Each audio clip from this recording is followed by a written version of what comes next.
This is a reading from the poem of the Man God by Maria Valtorta, Volume 2, Episode 164, Towards the Retreat on the Mountain Before the Election of the Apostles, 15th of May, 1945. The boats of Peter and John are sailing on the placid lake, followed by, I think, all the boats that exist on the shores of Tiberias, because they are so numerous, large and small, coming and going, endeavoring to reach and overtake the boat in which Jesus is, and then forming a long line behind it. Prayers, entreaties, requests, and outcries can be heard over the blue waves. Jesus promises, replies, and blesses. In his boat there is also Mary, and the mother of James and Judas, whereas in the other boat there is Mary Salome with her son John and Susanna. Yes, I will come back, I promise you. Be good. Remember my words, so that you may connect them with the ones I will tell you later. I will not be away long. Do not be selfish. I have come also for other people. Be good. You will hurt yourselves. Yes, I will pray for you. You will always have me with you. The Lord be with you. Of course, I will remember your tears, and you will be comforted. You must hope and have faith. And thus, blessing and promising while the boat is moving, they reach the shore. It is not Tiberias, but a tiny little village, a handful of poor, almost forlorn houses. Jesus and the disciples disembark, and the boats, handled by the servants, and Zebedee go back. Also the other boats imitate them, but many of the people in them disembark and want to follow Jesus at all costs. Among them I can see Isaac with his two protégés, Joseph and Timaeus. I do not recognize anybody else amongst many people of all ages, from youngsters to old people. Jesus leaves the village, the few poorly dressed inhabitants of which remain quite indifferent. Jesus has given alms to them, and then reaches the main road. He stops. And now let us part, he says. Mother, you with Mary and Salome will go to Nazareth. Susanna can go to Cana. I will soon come back. You know what is to be done. God be with you. But for his mother he has a special greeting, a salutation, all smiles, and also when Mary kneels down, setting an example to the others, in order to be blessed, Jesus smiles most kindly. The women, with Alphaeus of Sarah and Simon, go towards their town. Jesus addresses those who have stayed. I leave you, but I am not sending you away. I leave you for a short time, as I am retiring with my disciples to those mountain gorges which you can see over there. Who wishes to wait for me should do so here on this plain. Those who do not wish to wait can go home. I am retiring to pray, because I am on the eve of great events. Those who love the cause of the Father should pray, joining me in spirit. Peace be with you, my children. Isaac, you know what you have to do.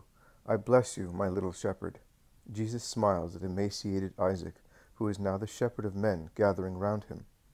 Jesus is now walking away from the lake, turning his steps decidedly towards a gorge between the hills, which stretch in parallel lines, I would say, from the lake westward.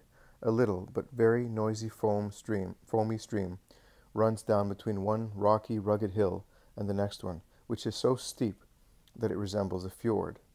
Above the stream there is the wild mountain, with ugly-looking plants, which have grown in all directions, wherever they could, in the crevices between stones. A very narrow, steep path climbs up the more rugged hill, and Jesus takes it. The disciples follow him with difficulty, in single file, in dead silence. Only when Jesus stops to let them recover their breath, where the path, which looks like a scratch on the impervious mountainside, widens out, they look at one another without uttering a word. Their glances say, "But where is he taking us?" But they do not speak. They only look at one another more and more desolately as they see Jesus resume walking up the wild gorge, with its many caves, crevices, and rocks, where it is very difficult to walk, also because of the bramble and thorny bushes which catch their clothes on all sides, and scratch them and cause them to stumble and hurt their faces. Also the younger ones, laden with heavy sacks, have lost their good humor. At last Jesus stops and says, "We shall stop here for a week in prayer, to prepare you for a great event. That is why I wanted to be isolated in this desert place, away from all roads and villages. The grottos here have already been useful to men in the past. They will be useful also to you. The water here is cool and plentiful, whereas the earth is dry. We have enough bread and food for the time we shall be staying. Those who last year were with me in the desert know how I lived there. There is a royal palace. This is a royal palace compared with that place, and the season, which is now mild, is not affected by the icy bitterness of frost or the burning heat of the sun. You may therefore stay here cheerfully. Perhaps we shall never again be all together like this, and all alone. This retreat must unite you, making not 12 men of you, but only one institution. Are you not saying anything? Are you not asking any questions? Lay on that rock the loads that you are carrying, and throw down the valley the other load that you have in your hearts, your humanity. I have brought you here to speak to your spirits, to nourish your spirits, to make you spiritual. I shall not speak many words. I have told you so many in approximately 1 year that I have been with you. Enough of that. If I should have to change you by means of words, I would have to keep you 10 years, 100 years, and you would still be imperfect. It is now time that I make use of you, and to make use of you, I must form you. I will have recourse to the great medicine, to the great weapon, to prayer. I have always prayed for you, but now I want you to pray by yourselves. I will not yet teach you my prayer, but I will tell you how to pray and what prayer is. It is the conversation of sons with the Father, of spirits with the Spirit, an open, warm, trustful, quiet, and frank conversation. Prayer is everything. It is confession, knowledge of ourselves, repentance, a promise to ourselves and to God, a request to God, all done at the feet of the Father. And it cannot be done in a turmoil among distractions, unless one is a giant in prayer, and even giants suffer from the clash with the noise of the world in their time of prayer. You are not giants, but pygmies. You are but infants in your spirits. You are deficient in your spirits. You will reach here the age of spiritual reason. The rest will come later.